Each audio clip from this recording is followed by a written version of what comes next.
Welcome to episode 411 of the Red Dirt Agronomy Podcast. I am Dave Deacon. In this episode, we check in with Oklahoma State's Maxwell Smith to unpack the challenges facing cotton and peanut producers in southwest Oklahoma. From irrigation limits and falling prices to new crop technologies and talk of a crop you really wouldn't think of in the area, we get caught up on what's going into the ground in his part of the world. We'll get to our chat with Maxwell in just a minute, but before we do, if you're new to the Red Dirt Agronomy Podcast, I would personally like to welcome you and invite you to hit the follow button where you get your podcasts. Just a reminder, you will be able to find the information we talk about on this episode and past episodes on our website, reddirtagronomy.com. As always, we start with a quick trip around the table for an introduction to the dream team of dirt and everything that grows from it. Let's start with Oklahoma State University Extension Precision Nutrient Management Specialist. He doesn't claim the Southeast once it comes to problems with the Southeast. He'll say he's north. Dr. Brian Arnell. And across from him is Oklahoma State University Cropping System Specialist. Louisiana is a state in the South. That's according to Warren. Don't believe him, though. Dr. Josh Lofton. And we get a brief drop-in from a postdoctorate in the Plant Soil Sciences Department. Because I live in the heart of it. Dr. Radon Sherry. With all the formalities out of the way, let's kick off our conversation with Maxwell Smith that we recorded on April 25th, 2025, while we were at the OSU Field Day at the South Central Research Station near Chickasha. So, without further ado, on to the episode. You are listening to the Red Dirt Agronomy Podcast. We're at the Chickasha Field Day and was able to catch up with the Southwest Area Cotton Extension IPM Specialist Assistant. Done. You know, like all the things that I said wrong. It really matters. So we've got Maxwell Smith on. Max is IPM Specialist. He's a cotton guru. Has a little bit of Texas ties, but we'll ignore that for the time. I was going to say that's what his city says. But it's West Texas, so that's okay. It's okay, Texas. Yeah. It's not the that, okay side of Texas. It's not that Ivory Tower, Texas. It's a good Texas. You know, I know what you mean. It's almost May, and so who better else than to bring on, let's talk some cotton, because it's going to be dropping as soon as it dries. Yeah. I got a feeling, because I'm a little sloopy right now, but I think every cotton farmer's okay with a little bit of rain. Oh, yeah, for sure. So where are you based out of? I'm out of the Southwest Research and Extension Center in Altus. Okay. Been there for nearly 2 years now. Gotcha. So I was going to ask questions about the district. That's why I was wondering. So how are things in that part of the world whenever it comes to cotton production? So, I mean, the last 3-4 years really been extremely dry. I haven't been able to water out of the lake since 2021 was the last season we actually utilized that water. Yeah. So 3 full years of no water. We're sitting right now, I checked it yesterday morning, about 76,500 acre feet in the lake. It's looking like we're going to get some type of an allocation this year. But, I mean, more, it definitely helps. And the little bit of rain we've been seeing over the last couple of weeks is definitely helping a lot, too. Right. For those that don't know the district, when it comes, can you describe that a little bit? You say an allocation. Can you kind of talk? I mean, Altus is a unique. Yeah. Altus Lugert is a little unique. Yeah, the Altus Lugert Irrigation District is really unique. I mean, it's the only one like it for sure in the western side of the state. Yeah. I'm not sure about the districts on the eastern side. So our water that we utilize for irrigation is collected in Lake Lugert-Altus, about 30 miles north of Altus. And then it's all delivered in an open canal system to farmers' fields. And then it's applied in a variety of ways. There's some overhead sprinkler irrigation, some drip irrigation, and quite a bit of furrow irrigation out of the ditches using siphon tubes, watering down the rows. And that's been the traditional way it's been used in the more recent years, had more drip irrigation installed and more center pivots installed. But depending on how much water is in the lake, at a certain point in the season, the board that oversees that irrigation district will make an allocation on how many acre inches will be delivered to each of the acres in the irrigation district. And that the number of acres, I'm not exactly sure, but it's 45 to 50,000 acres, somewhere in that range that lake services. And that's we're coming up on 80, 100 years that's been going on. It's 80-something years this year. That's pretty amazing, man. Who would have thought? How? Oh, sorry, Brian. I turned you down there. That's not the first time. Go ahead. So, how much water will a farmer get with an allocation? I know it's a range. It's not. Just... Yep. So what we're sitting at right now, probably looking at about 6 acre inches allocation this year on a full lake. I mean, it can be 12 to 15. Also depends on what kind of inflow we get during the season. If we get some rains in the watershed and there's more water that comes in, they may increase the allocation. But as it sits right now, about 6 inches. Is that one release, 2 releases? What will it take to get that allocation out? So when they open the gate, it stays open, and then it depends on kind of where you sit in the district on how many waterings you're actually going to get out of your allocation. The guys on the northern end are typically able to stretch those across a couple more waterings. The guys on the southern end typically more limited on the amount of times they're able to water. So in the perfect world, cotton, agronomy, physiology. So you get 6. How much would you like? In the best case scenario in that part of the world, given what you normally get as far as rainfall, what's the perfect scenario? Well, I'd say the last couple of years have definitely not been normal rainfall. So asterisk years. The last couple of years, I mean, after the 4th of July, it just hasn't rained, and that's when we really could utilize that water.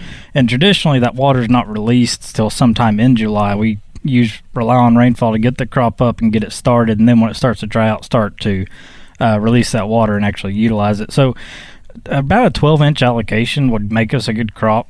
And that's in a perfect world. And where we're sitting with 120,000 acre feet in the lake, we can make something like that happen. But where we're sitting right now, we just can't.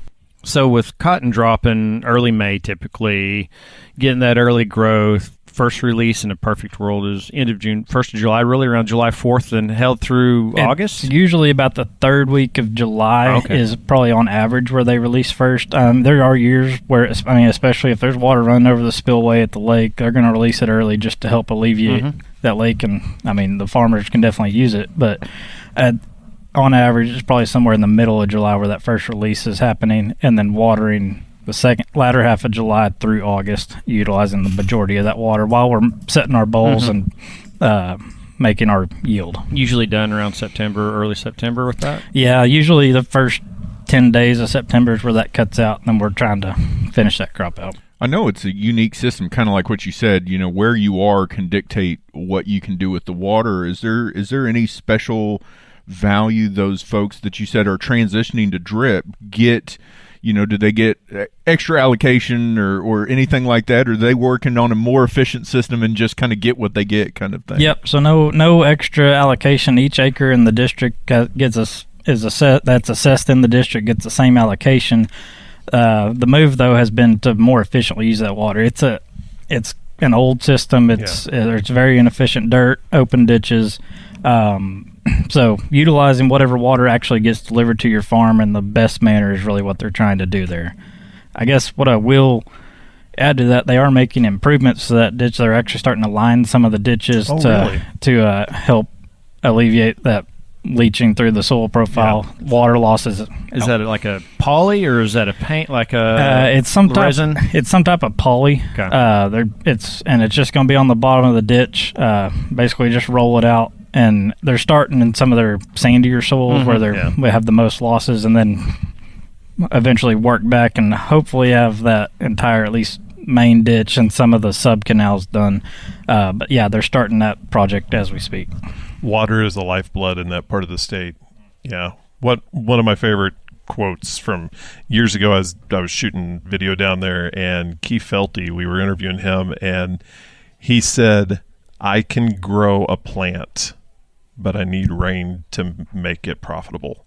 And I thought, oh my gosh, he summed it up in a nutshell on all of that. And there are folks in that part of the state that grow multiple crops. And why does cotton work so well in that part of the state?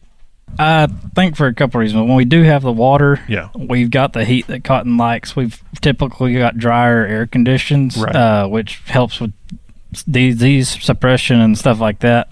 And we accumulate plenty of heat units in that corner of the state to actually finish a crop out. I don't know if you've ever visited Altus or not, but I've been told by several that may be the hottest place on earth. Yeah. I remember shooting video by the Mizonet station there at 10 o'clock. It was already like 95 degrees and humidity was super low, obviously. Yep. It's a dry heat. It is a dry heat. It's a blast furnace. Until you're in the middle of a quarter that's been thorough irrigated, and it's just a nasty. That's a nasty heat, but yeah, and so that's why cotton works so well in that part of the state. What do you hear from cotton producers about past crops and then hopefully this year's crop?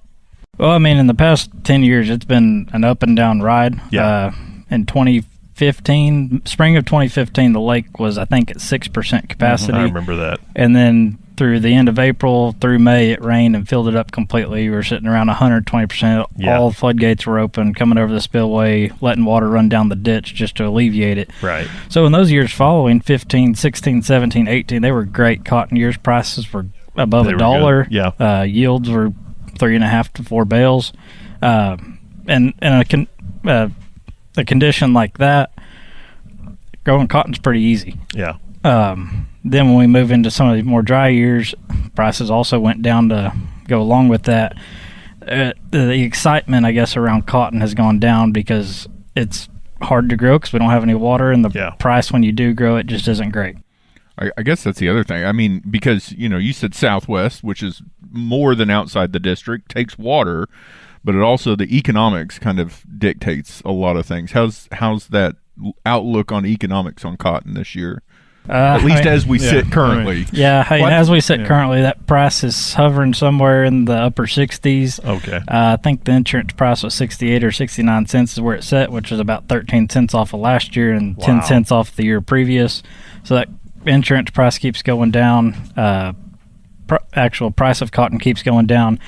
And we've actually seen a lot of dryland acres start to switch towards early planted corn. There's a lot of new acres of corn that haven't been there in years. Because I was going to say, looking at seed cost and the minimum inputs on dryland, what's that break even at a 67, 68 half bell, 3/4 bell dryland country? Yeah, when you go back those years like 16 and 17, we were pushing 2 bales on a lot of the dryland. There were some that made 3, but on a normal level year, you're making a bale and a quarter. You had a pretty good crop, and at the way the prices are sitting, it's just hard to make that pencil out. One of the major setbacks to the cotton crop, obviously, was boll weevil years ago. How important is insect management to that crop specifically? In the southwest area of the state, I want to say it depends on the year. Some years we will not have hardly any. Last year, early in the season, our thrips pressure was extremely low. Our flea hoppers were nearly non-existent. And year to year, those are 2 of our biggest pests. Just didn't have it. So in a year where we are having runs, it's extremely important, especially when we get through thrips and flea hoppers. When we're trying to establish that cotton plant in its first 40 to 50 days is a pretty weak plant, and it can't take a whole lot of competition. So in a year where we're having those problems, it's extremely important. I was going to say, IPM, it encompasses several disciplines, so not just the entomology, the pathology, and then the weed science that goes along with it. As he's supporting all the weed science things, Dave. Well done. From Texas Tech. Well, look at the top. That's a... Yeah, I got OSU. Okay, we're good. Yeah. We're good. Wyoming. Yeah. That's the Todd Bauman version of the weed science. Oh, that is. You're right. Yeah. But in the realm of weed science, weeds are our biggest pest in that part of the world, and it's absolutely crucial to control those in that first 50 days, just like it is the insects as well. Yeah. Well, and different or changes in chemistries in the plant. That's been a game changer for profitability for the crop, to even make it to harvest. Yeah, herbicide resistance is complicated that issue. When we got the Roundup Ready and the Roundup Ready Flex technologies, that was kind of the silver bullet for several years. Yeah. And now that technology is not working on some of our weeds like pigweed, we're really having to attack it from an old school approach, relying more so on residuals. Some of these technologies that we do have that they've introduced have been really helpful as well, like the Liberty Link technology with our post-emergence applications. Yeah. We had the dicamba technology, but now those are no longer labeled, which complicates the issue. So, I mean, I think the direction we're headed is more of an old school approach, relying on those residuals more than our post options that we were using in the early Roundup Ready days. Whenever you first said old school, I was really afraid you were going to say hoe and pulling weeds, and that may be old school. Well, you I mean, can there's still hire those crews. Yeah, well, that's true. That's about to be new school. Yeah, there's a fair bit of that still goes on. If you look at that corn that's going in with the chemistries available, is there any worry about, cross chemistry, getting some dry land with, because I mean, historically it's cotton on cotton, so you might have a little bit of neighbor, but now we're getting into corn going in that could have different chemistries. That is there much communication, or is everybody just running? I'm just going to say everybody's probably just running, but I don't have too much concern for that. A lot of the corn chemistries that are being used, I mean, aren't posing a rotation issue when we can come back the next year with whatever crop we really want. I guess one caveat to that, if we do use certain corn herbicides, we should soon have a new trait in cotton that would allow us some of those same resistances. So if we did stretch that residual into a following year, we would have options to go back to cotton and then back to corn and make that rotation work, as well as keep our weeds under control. I'm just going to say it. I never would have thought corn in southwest Oklahoma. How is that going to work? I know that corn requires more, in my mind, a lot of moisture, and it doesn't seem that there's that much down Cooler there. nights. That's where that's the interesting. If you kind of look at the moisture curves, everybody talks about how cotton is so moisture, savings crop. It's actually a very heavy moisture crop. Actually, on the same lines of corn, it's just the temperature, the ability of it to sustain those 110 degree temperatures. Yeah, cotton, there's no second to that. Yeah. And so the moisture, I mean, if we have enough moisture, I mean, then you're working on, if you have enough moisture to grow cotton, you have enough moisture to grow corn. Now you're working on the economics. How much is it per pound of cotton versus how much per bushel of corn? And that's kind of the pencil or the napkin math you got to kind of work out to see which one's going to go. I would imagine that a lot of them, that herbicide, that decision to ban that over-the-top applications of dicamba maybe helped those decisions a little bit on some of the cotton moving to corn, because the price isn't great. We just got out of 3 years of bad moisture, especially in July when corn's hopefully trying to finish. Yeah, maybe it's a good year to try corn and dip into that market again. Yeah, I mean, that quite possibly could have been the push. I think for a lot of them, their hope is to get the corn finished before it gets too dry. Where with the cotton, that's just not an option. It's not going to be there. And that's true. Mean, the knock against cotton, the positive on the corn on this side is if it doesn't finish, they can still silage and bale it. Well, with this season, I mean, with the cotton price, I mean, there's just a lot going against dryland cotton in the Southwest this year. And I will say there is a fair amount of silage corn in that area too. We got several dairies in the area. And that's typically under center pivots. Dryland is almost strictly grain, but there's quite a bit of corn, especially when you get over into Tillman County. Have lots of corn production. Throwing the IPM in there, if they can make this go, is that a good thing for cotton? If cotton prices come back up, and getting a corn cotton rotation in some of that ground to mix up chemistries, or would it just stick with wheat cotton? I personally, I really like the corn cotton rotation. We can mix up our chemistries, which helps us with herbicide resistance. We've also got some disease issues in the area, and kind of breaking those rotations out of cotton on cotton can help break some of those as well. So I from an IPM standpoint, I'm really a fan of the corn cotton rotation in that southwest part of the state. When I go back to my time in Louisiana, they used to use that all the time for nematodes. Because non-host in the middle of the summer, and so you were able to manage some of those nematode populations that you potentially wouldn't wouldn't want to with chemistries. You're confusing Dave here. No. I'm Louisiana's a state in the South. Oh, that's the one that you brought all those insects from. Yeah. It's according to Warren. Don't believe him though. No, correct me if I'm wrong. Cotton taxes the soil nutrients, correct? Okay,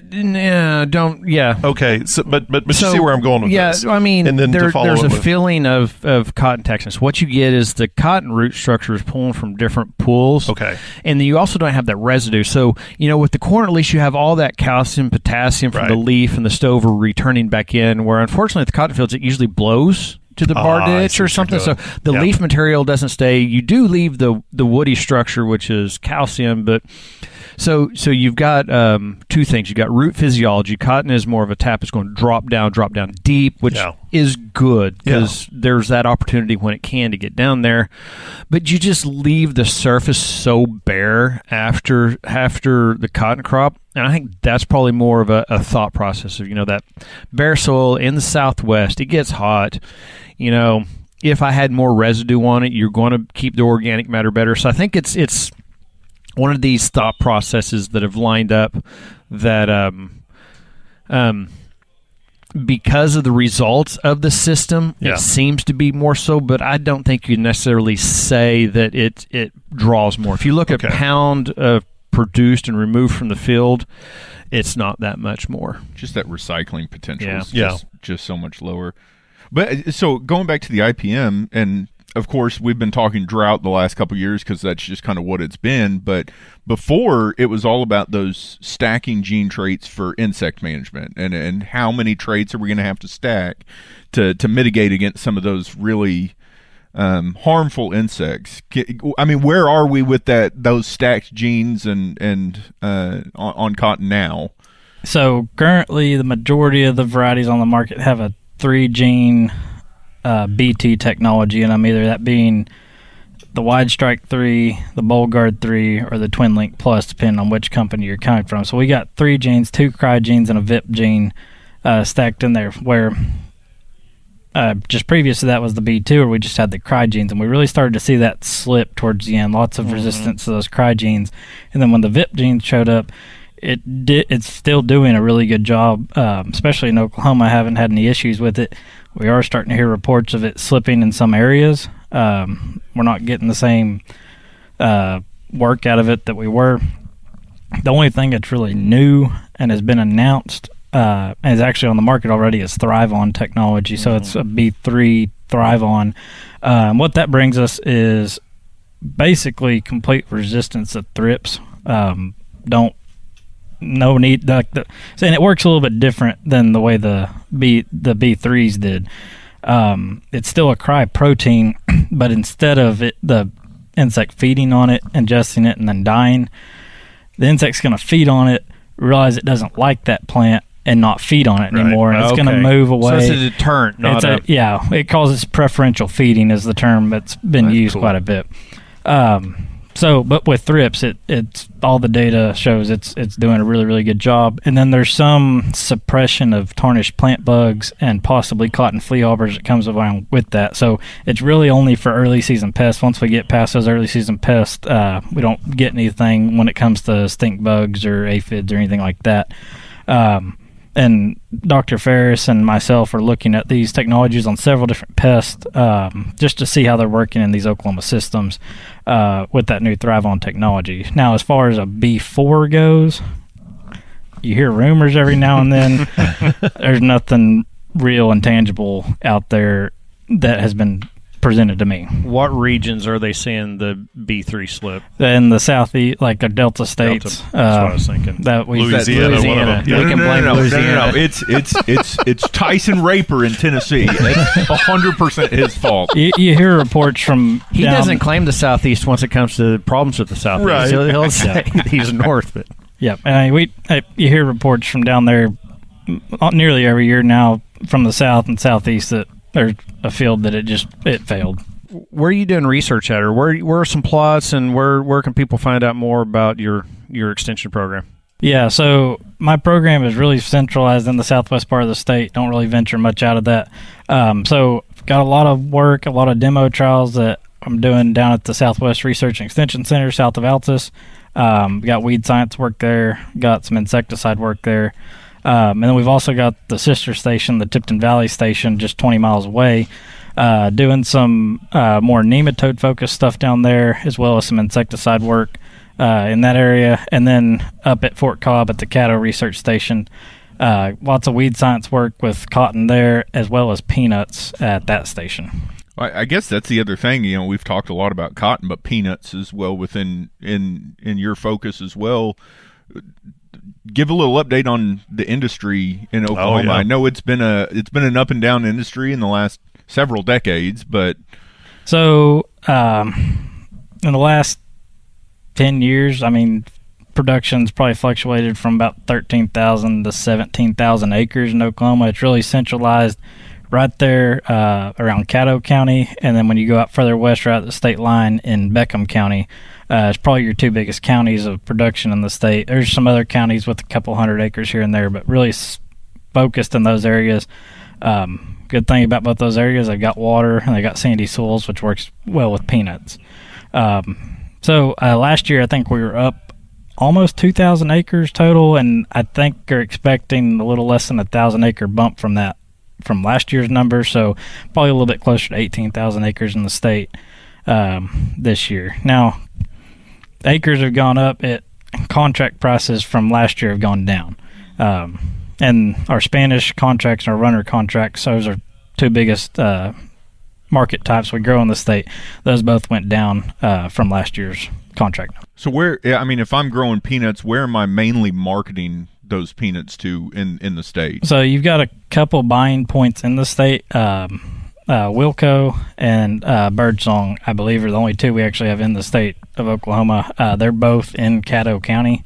And then as you go right across the state line into Texas to the west, in Wellington, Birdsong has another location that a lot of those western peanuts actually go to get dried and processed. And actually, at one point in time, I don't know, it still might be, but all of the peanut M&Ms, the peanuts in those came from Oklahoma. Oh, really? At one point in time, they did. Yes, I did a story down in Medill one time, and that's where they did the processing for those peanuts, because they were going to M&Ms, or the ones that weren't as good. They were the W's and W's, or the E's and the 3's. Yeah.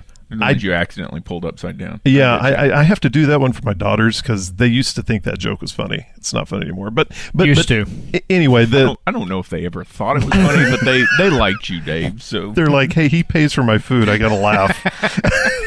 So what's the biggest production challenge of peanuts? I guess the last several years it's been water. We keep that. Especially that Caddo County area. Last May, June, everybody else was kind of seeing some rainfall. That area really missed out on a bunch, so they were relying heavily on their irrigation water. Now they do have really good pocket of irrigation in that area, but that's not always enough to overcome that hurdle.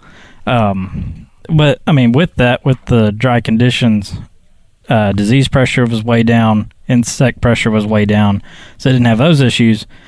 One thing we still did have is the weeds. They seem to come up no matter what. You're not on. He's not going to add you. No, you weren't here. No.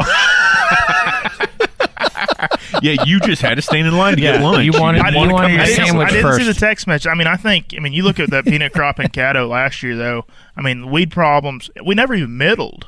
We never even covered our middles. What's the middle? You're saying words that only 12,000 acres.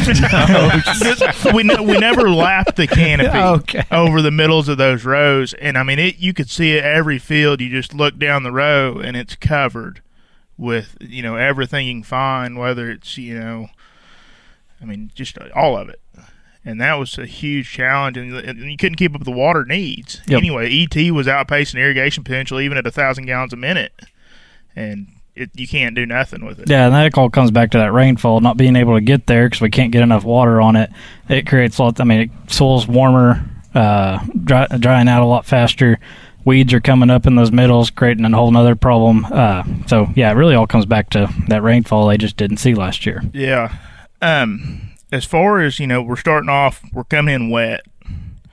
Are we looking at possibly having a lot bigger problems with leaf spot and some of those things this year if we stay pretty moist? I mean, when does leaf spot, when do we really start hitting those pockets of time when we need that? A lot of those issues start showing up later in the season, and I wouldn't say we're necessarily have any more moisture than we did this time last year, but then we got really, really dry. Yeah. So if we stay wet, those issues can definitely show up later in the season as we're trying to pod fill, as we're pegging all those different crucial stages, those issues showing up if we stay wet. If it dries out again, I expect it to be like the last couple of years and not see a whole lot of disease pressure around. Yeah, for sure.